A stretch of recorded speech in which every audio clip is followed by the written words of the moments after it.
Sejujur kasih buat Tuan peneraju acara. Salam penuh keadilan saya ucapkan kepada barisan panel hakim yang sentiasa menerapkan panjil keadilan. Salam penuh penghargaan kepada penjaga masa yang sentiasa peka bersama detik-detiknya. Dan salam penuh ukhuwah buat warga Dewan yang jauh di mata namun dekat di hati.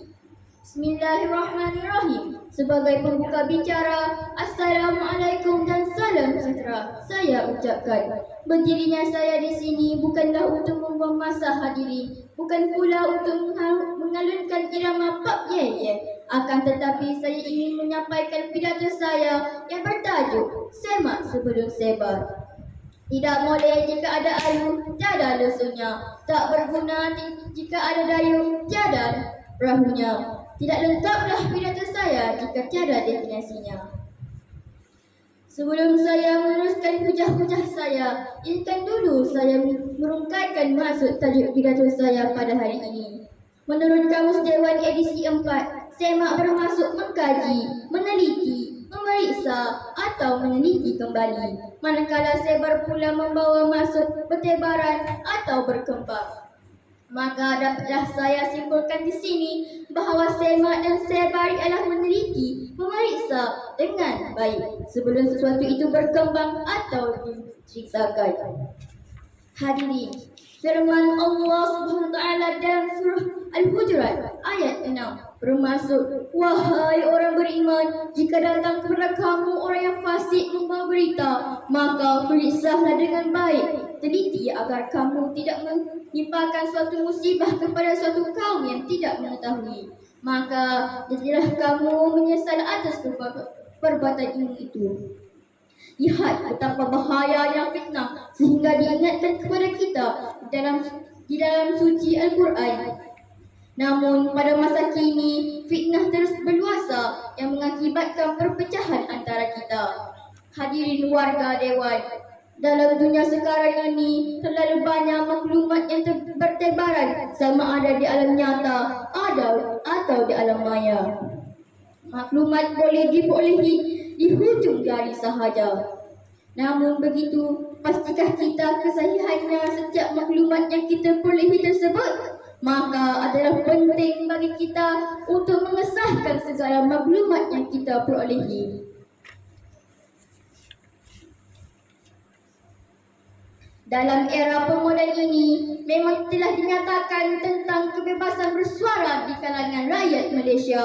Namun, kebebasan ini telah disalahgunakan oleh golongan-golongan tertentu untuk memulakan pergaduhan. Ini sangatlah tidak wajar, bermanfaat untuk bangsa umumnya dan negara amnya. Hadirin sekalian, Ketua Polis Negara Tan Sri Abdul Hamid Badur telah memberikan amaran kepada mereka yang mengaitkan suatu kes jenayah yang sentimen perkauman dan agama yang disebab dan melalui media sosial akan dikenakan tindakannya sewajarnya. Ini menunjukkan bahawa betapa menyebarkan sesuatu perkara yang tidak berasas adalah sangat tidak wajar hingga boleh dikenakan tindakan undang-undang. Dasar Keselamatan Negara 2021 hingga 2025 menetapkan bahawa perbuatan masyarakat yang menyebar dan berkongsi berita palsu boleh memberi impak buruk bukan sahaja kepada individu dan reputasi sebuah organisasi tetapi juga kepada kesejahteraan negara. Oleh itu sekalian, semak dahulu sebelum sebar.